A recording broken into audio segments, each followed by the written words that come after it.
Good morning. Today is Sunday, September 18th, 2022. As this Jewish year comes to a close, and I think back over the past year,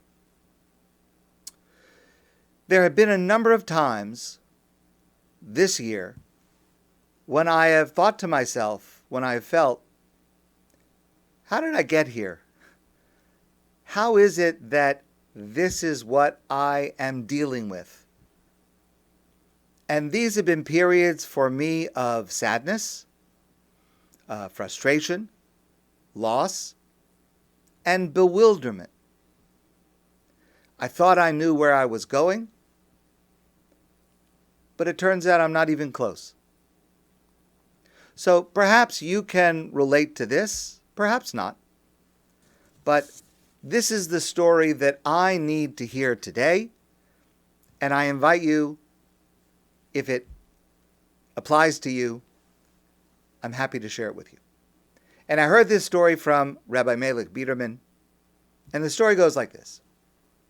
So there was a young man in Israel, in Jerusalem. He was a Hasidic man, and he needed to travel from Yerushalayim to Ashdod. Ashdod is a town a little bit south of Tel Aviv, and he needed to travel, and he had to get there quickly, and it was very important. So he was waiting at the bus stop in Jerusalem. In all the cities in Israel, there is a Tachana Merkazit, a central bus station, and all of the intercity buses leave from there, but often you can get the same bus at a bus stop closer to your home. You don't have to go to the main bus station because the bus makes several stops before it gets on the road going to the next city. And so he was waiting at this bus stop near where he was for the intercity bus that would take him to Ashdod. One bus came, but it was full. It was packed, and it passed by him without stopping. Second bus came, and it too was full. No space. Bus driver didn't even stop. Third bus passed by, again full. And this man, this chassid, he's in a hurry to get there, and he's starting to get very, very stressed. So what he did was he took a taxi to Tachana Merkazit, to the central bus station, because that's where the bus originates. So he figured if he goes to the central bus station, Tachana Merkazit in Yerushalayim, for sure he'll be able to get on the bus because he'll be at the first stop. It will not already have filled up. That's where it originates. So he gets to the Tachana Merkazit, the central bus station in Jerusalem. He's rushing. He gets onto the bus, and he sees, to his delight, he is the first person on the bus. Okay? The bus fills up. The bus starts to pull out from the station, and he relaxes. Finally, he's on his way. He takes a deep breath.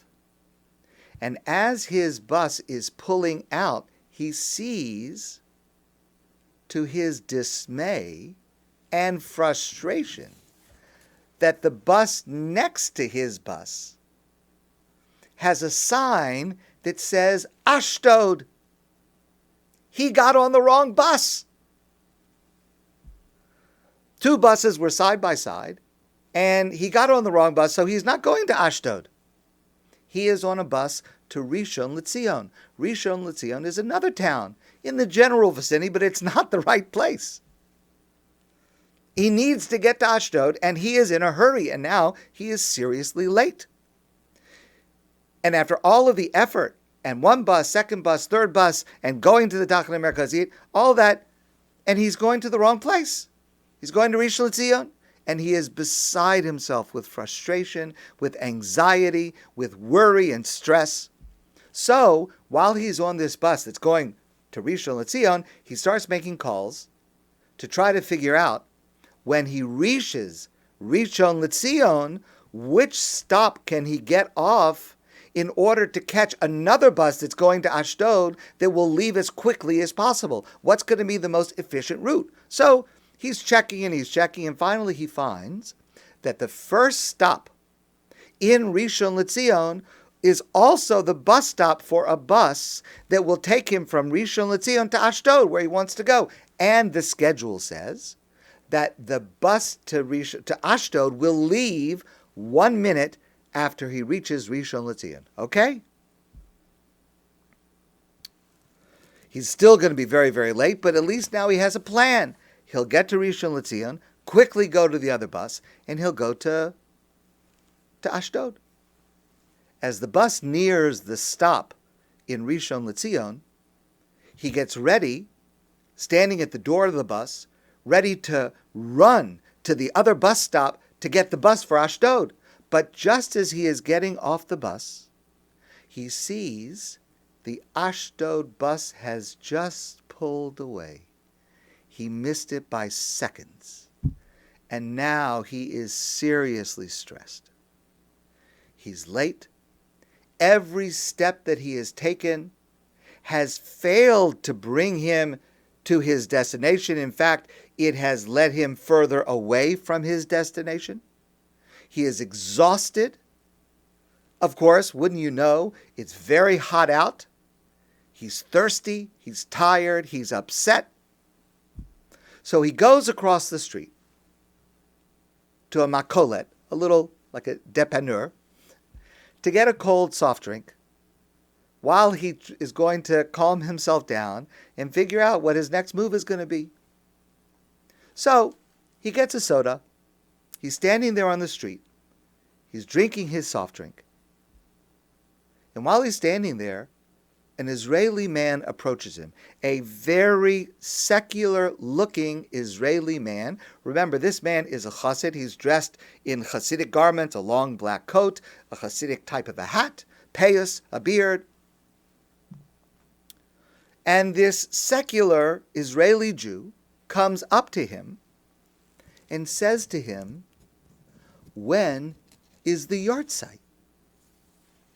Now, this man had no idea what this other man was talking about.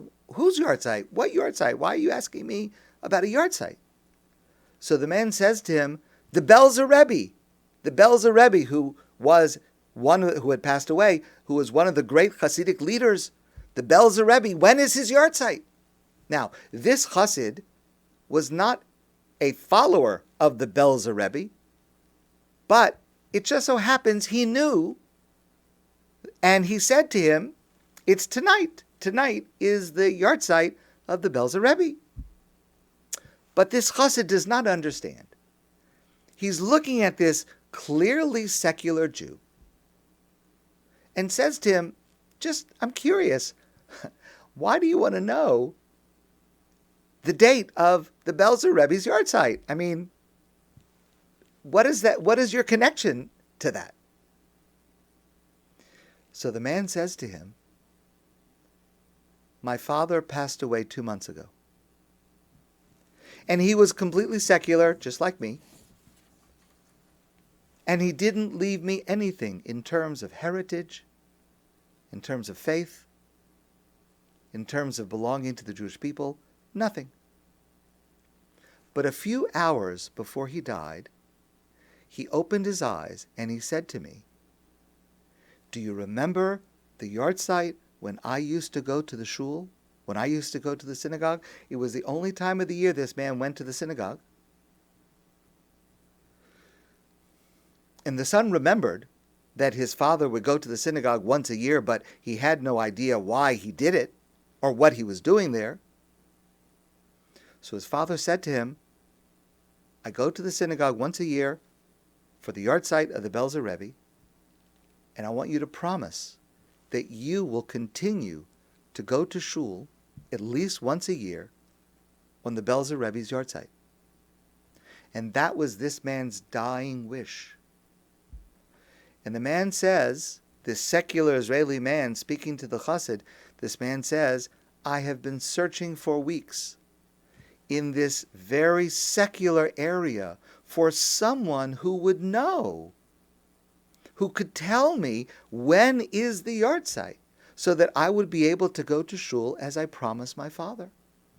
And finally today, I see you, a chassid, and I figured that you would be able to tell me. So now, because of you, I'm going to shul tonight. And this chassid realizes, like a thunderclap, he thinks to himself, 3 buses passed me in Jerusalem. I got on the wrong bus, and then I missed the connection. And the entire time I was focused on the fact, the reality, that I needed to be in Ashdod as quickly as possible. That was my reality.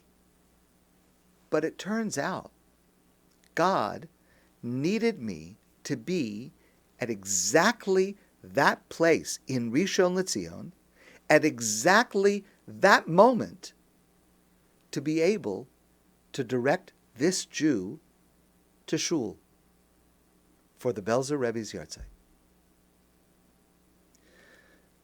We are that chassid, every one of us. Certainly I am.